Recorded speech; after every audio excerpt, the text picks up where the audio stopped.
What's going on, everybody? Welcome into the Blazers Uprise podcast. I'm your host, Tori Jones, here with Eric Brandt, as always.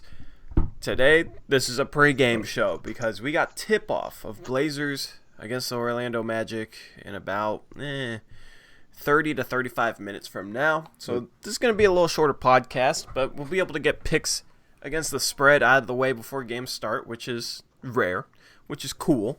We got 7 games tonight. But first, before we get into that, gotta give a shout out to my Patreon users. I still gotta update this. So, like, Josh Sargent, thank you for being our latest Patreon donor. I still gotta update this and put you on there. Should have Josh on a post game show. I think the 7th, he said. So that'll be because he's a $10 Patreon donor. If you want to guest appear on one of our streams, on one of our podcasts or post-game shows, then all you have to do is leave a $10 donation through Patreon. March just started, so it'd have to be in April. And there's not a lot of games, but we'll figure it out if you end up supporting us through Patreon. So the link actually is in the description below, but yeah, I don't know how to put it there without taking away Eric's work. Actually, yeah, let me put it there for you guys. If you guys want to donate, I'll put it in chat. Here you go.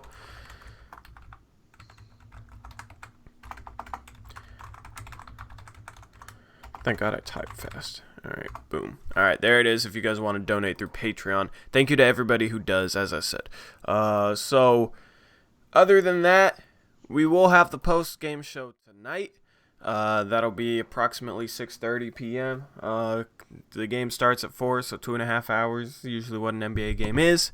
So we'll be live right after that game. Might be like 5 minutes, 10 minutes after, but we'll go live as quick as I can. And other than that, we got merch. So if you guys want to support us, if you guys want to rock some merch, the link is in the description below. I did put that link there. So if you want to go buy one of those sick t-shirts or that sweatshirt or that poster or something like that, then you can click on that link to do so. So all the self-promotion out of the way, all the ads out of the way. There's your commercials for the pregame show. We're all done with that. So let's hop into picks against the spread. So chat absolutely killed it. They killed it on what's today, Monday. They killed it on Friday. 7-4. I think that's like the best they've done compared to us. So they gained some ground. They're only 3 back of you. I'm only 5 back of you. So everything's really close considering we've picked like 323 games is what my quick math says, and we're within 3 to 5 games. That's really, really close. So everybody had a pretty good February. Everybody's 10 games above 500 or more. So that's pretty cool to see. Let's see if somebody can knock Eric off that top run because he's been there way too long. So here we go. We got first game, and it's a little weird to have this as the first game, but we have the Blazers as the first game. As I said, they tip off at 4. So the Orlando Magic are favored by 7 points. And I'm taking the Magic because I don't see how you could take the Blazers at this point, to be honest, guys. And I'll talk about more. We can go into this after picks against the spread on this postgame show. But, I mean, they just lost by 12 to the Atlanta Hawks. They were down like 15, 20 points, And the Atlanta Hawks, probably worse than the Orlando Magic. They have been playing better lately. But I don't see how you can trust Portland. I feel like this is the game. Portland's finally going to keep it close and maybe finally win without Dame. But you got no Dame. You got a team that can't defend. You're going to have like big games for multiple players just to be competitive in this game, in my opinion. That's, I don't trust them. I don't trust them at all with how they've played recently. And I don't really see how anybody can, but that's just me. I kind of disagree with you. I think against a crappy team and getting 7 points, I don't see how you could not take the points in this game. Magic aren't that great of a team. They haven't been playing great. So I think that it could be a close game even if Hawks we aren't don't that win great this one. either, and the spread was -11.5. They've been Unlike the Magic, though, the Hawks had won 7 out of 9 at home and beaten some good teams at home, so it's not like they're not capable of winning games. But the Magic are definitely capable of winning this. I just have a feeling the Blazers are gonna, now that they know Dame's coming back on Wednesday. Spoiler alert. Um, yeah, I'm gonna I hedge think my they're gonna bets play with that. this one. So if they lose, if All Portland right. is like down 6 with like 30 seconds left, I want the Magic to score again. Not gonna lie, I'm gonna hedge my bets, and hopefully if Portland loses, they lose by more than 7 because a loss is a loss. I might as well get the win here. So anyway, who's chat rolling with for that one? Because I'm curious. I assume Portland. Yeah, it looks Damn, like a lot of Blazers. people voting for Orlando. We'll see how that turns out. Second game we got Cleveland playing against the Utah Jazz. The Jazz are favored by 8.5 points on the road, and I don't see how you can trust the Jazz either because the Jazz have not been playing well since All-Star break. Cleveland's actually been competitive since the All-Star break. They've been playing some of their best basketball of the season. So the Jazz being 8.5 point favorites on the road, that's a little too high for me given how both these teams are playing as of late. Therefore, I'm taking the Cavs. I think Cleveland's missing a bunch of guys tonight, so I'm taking Utah.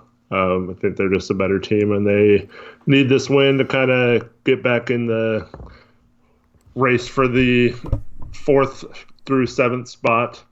So yeah, I'm going with the Alrighty, Jazz. third game we got Knicks versus Rockets. Houston's favored by 9.5 points. I'm taking the Rockets. They've been playing great lately. Their small ball experiment seems to be working right now. We'll see if it works in the playoffs, but this is the regular season and it's working. So I'm taking the Rockets, even though that's a pretty high spread for a road team going into Madison Square Garden. Yeah, I'm also taking the Rockets, and it's going to be my double down. I just think the Rockets are playing too good, and the Knicks suck, so I think they're going to go in there and blow them Oh, out. I keep yawning. My bad. All right, Atlanta versus Memphis. The Hawks are favored by 2.5 points against the Grizzlies. I'm taking the Grizzlies here.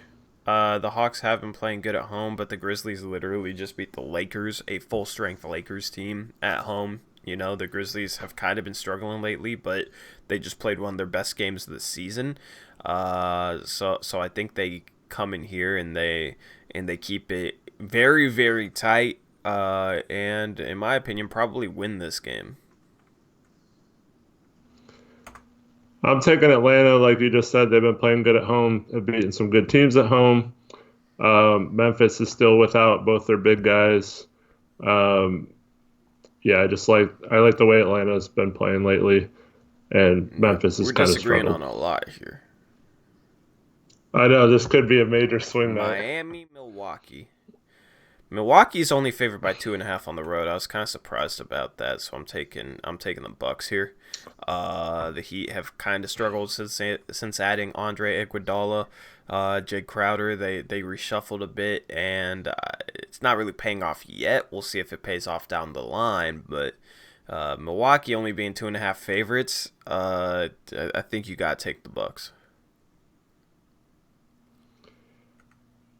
Yeah, I'm taking Miami. Were you? um, I had you as yeah, Milwaukee.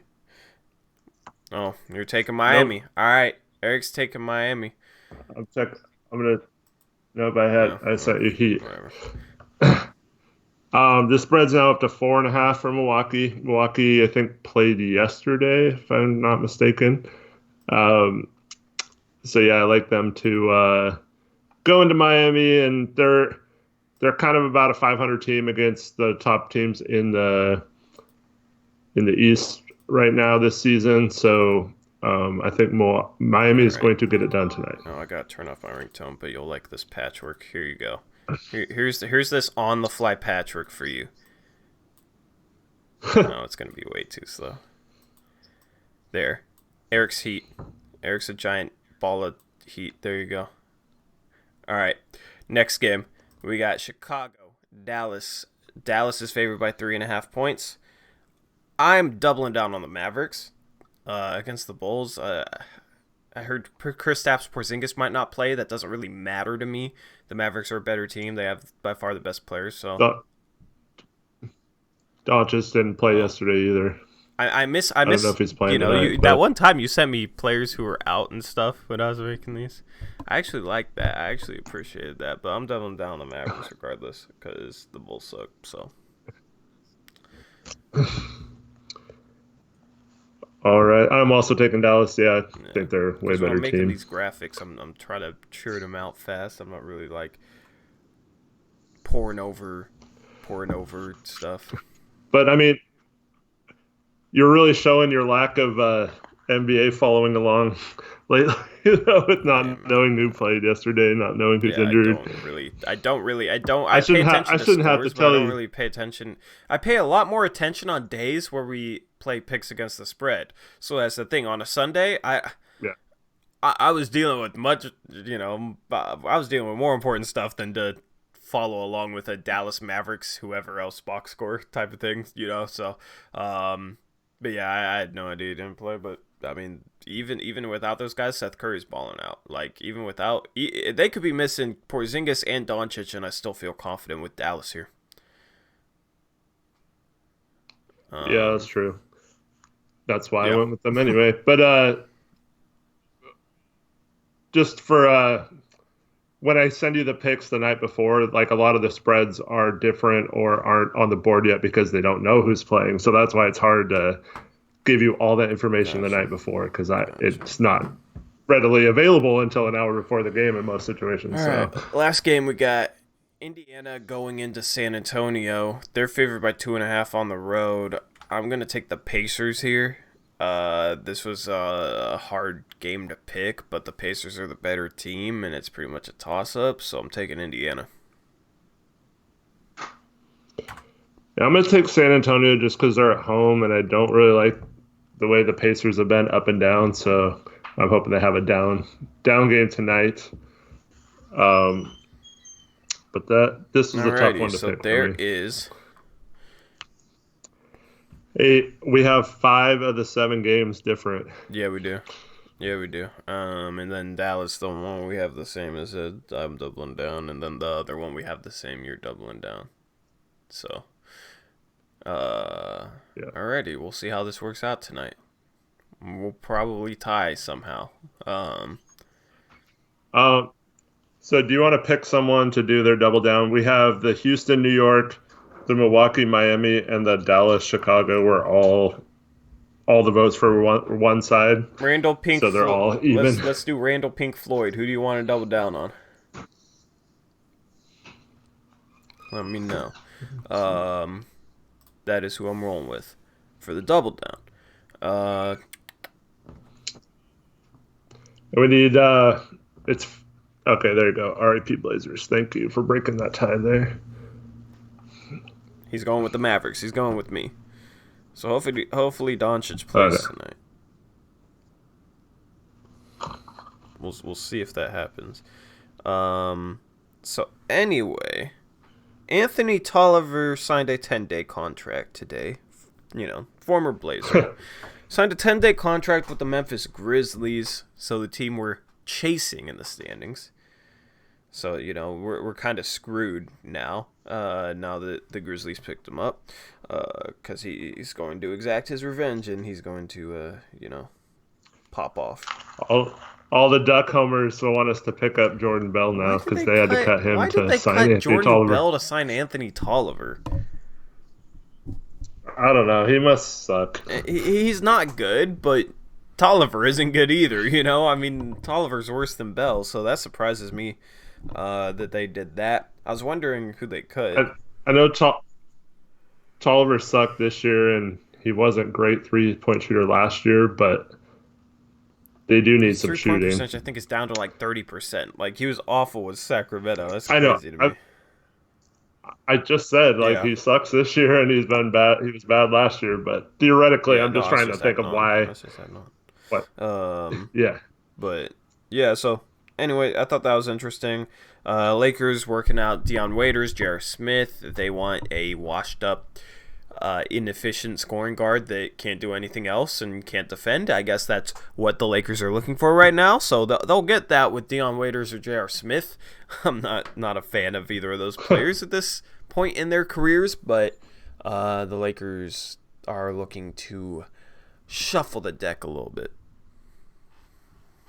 It was weird with them because they waived Troy Daniels, who was one of their only shooters too. So and Troy Daniels kind of struggled this year. I thought he'd be better in that role, but so I'm assuming the Lakers sign one of those guys. I'm assuming they'll sign somebody. Why cut Troy Daniels if you're not going to sign anybody? So I think, what other news was there today? Well, I already touched on it a little bit, but Dame said, the team announced that Dame was playing Wednesday. That was expected. They sat him out 6 games. Didn't surprise me to hear that at all. What else do we have? Because I swear there was something else, but my Twitter's glitching out right now. I'm trying to go to Shams.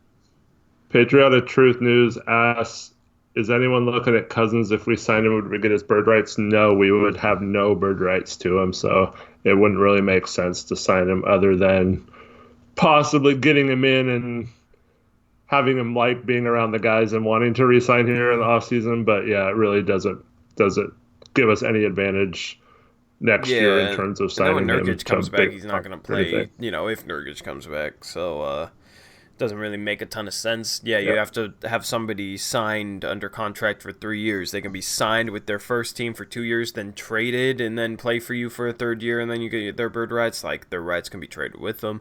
The timer doesn't reset when they get traded unless it's in a special scenario like Rodney Hood last year. That's why we had to use the mid-level exception on him. So basically, bird rights, just real quick, is if you're with a team for 1 year, you have no bird rights. If you're with them for 2 years, you have what's called early bird rights. 3 years, you have full bird rights.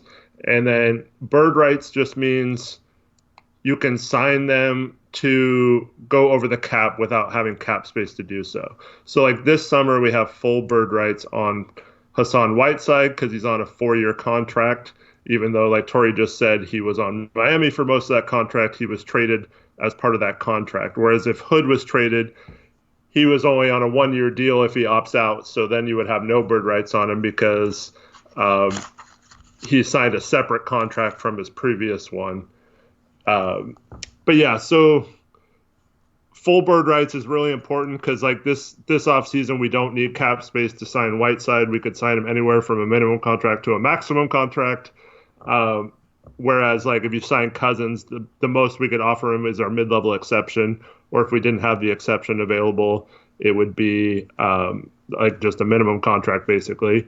And then the thing that sucks about that is, like last summer, we had to give one of our own free agents the mid-level exception, so it hurts with adding other players if you're using that exception to sign one of your own guys too. Yep. And we can do some videos kind of explaining some things before the off season, explaining what certain things mean, why they exist, and how the Blazers are positioned in going into the off season. Yeah. I do kind of explain some of that stuff in my video that's almost ready. Looking forward to it.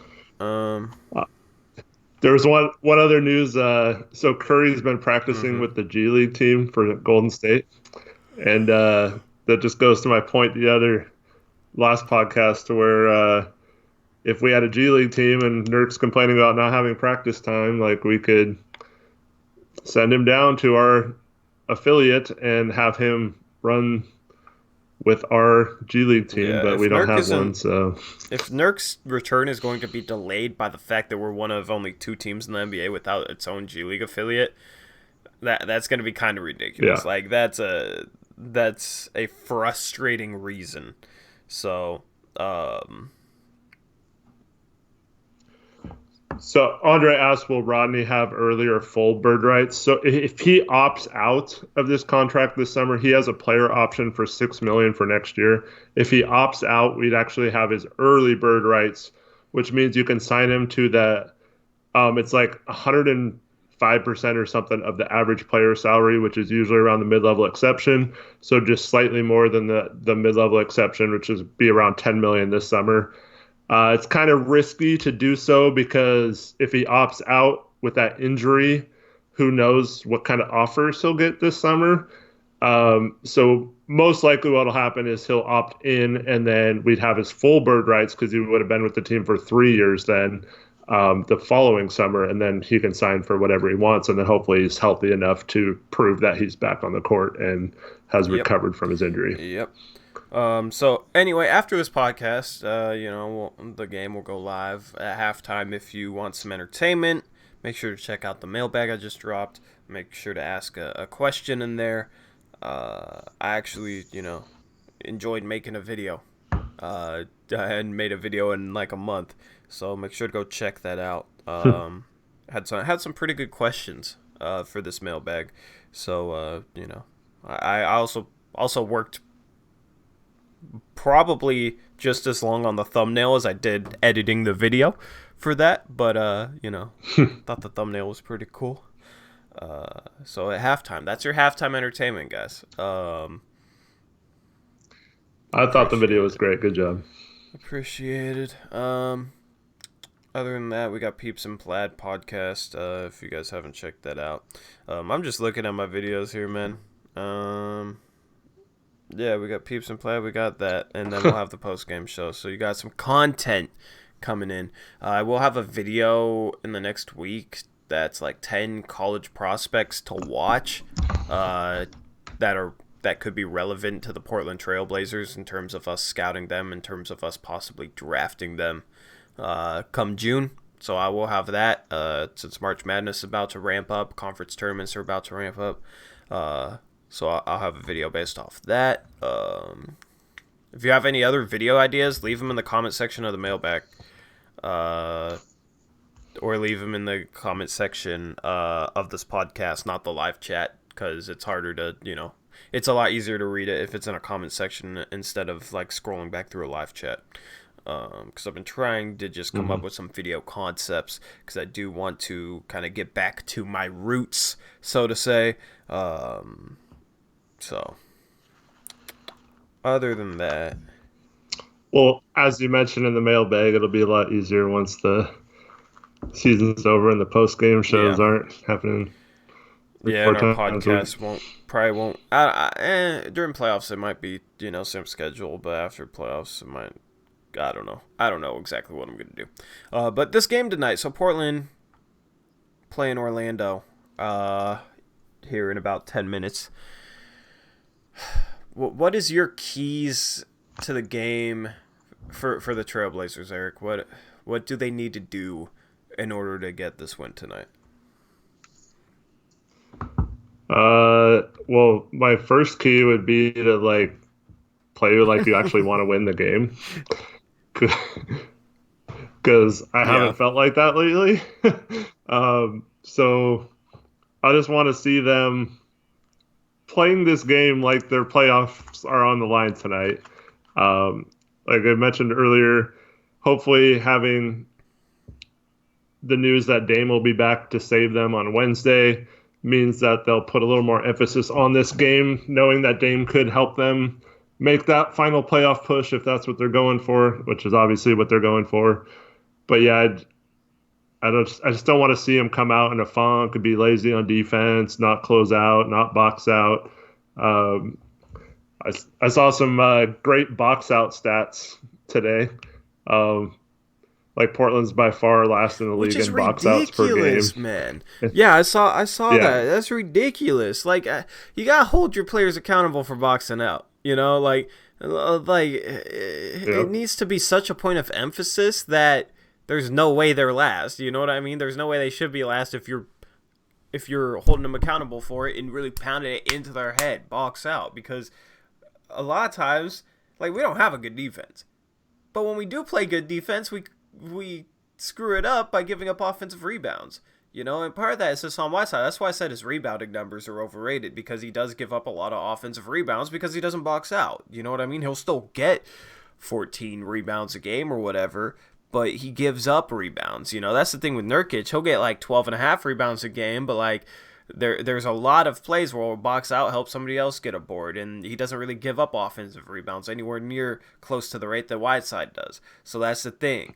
I think Nurkic is the better overall rebounder, even though his rebounds per game numbers are lower. You know, you can't just base rebounding off of that. And those stats, those box out stats, were a huge example why. Because I think it was something like Nurkic through like the end of March last year had 500 some box outs, like 505 or something like that. And Whiteside at this point in the season has like 160.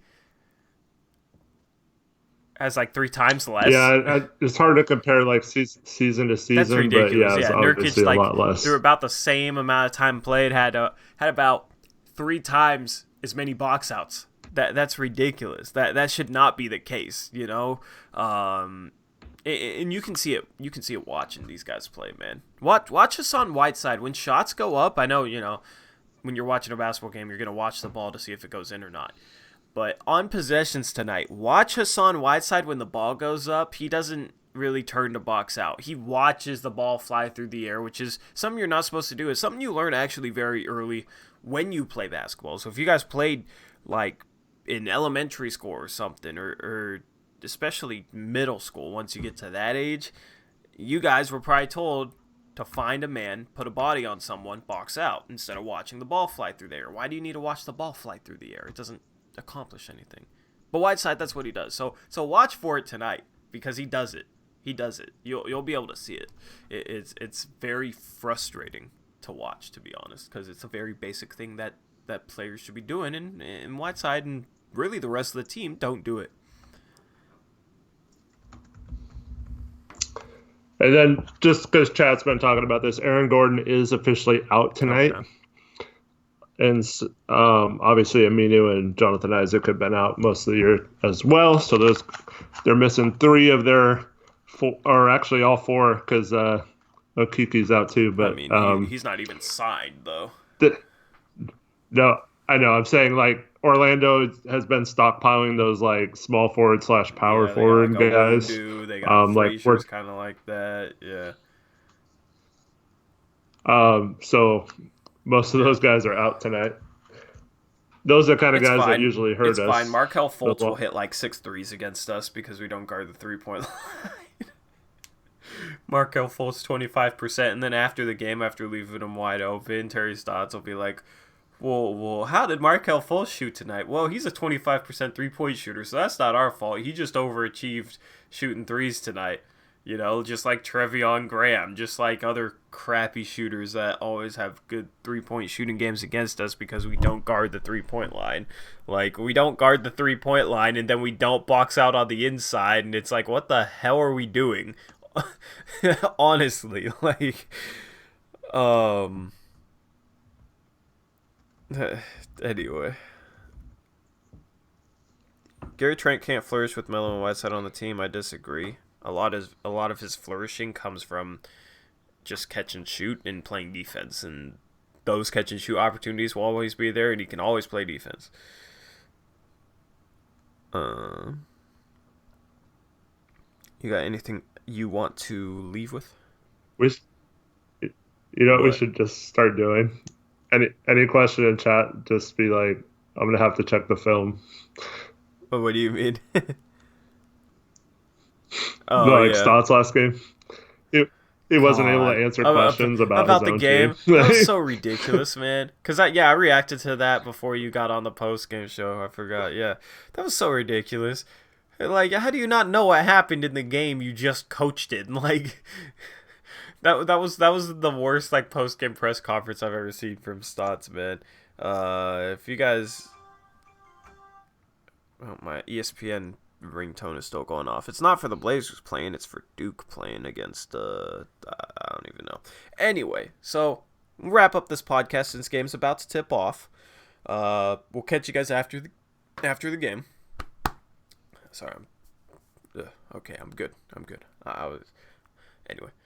Catch you guys after the game, 6:30, approximately. I don't know how late that'll go tonight. It'll be weird having a post game show that early. I don't like having post game shows that early.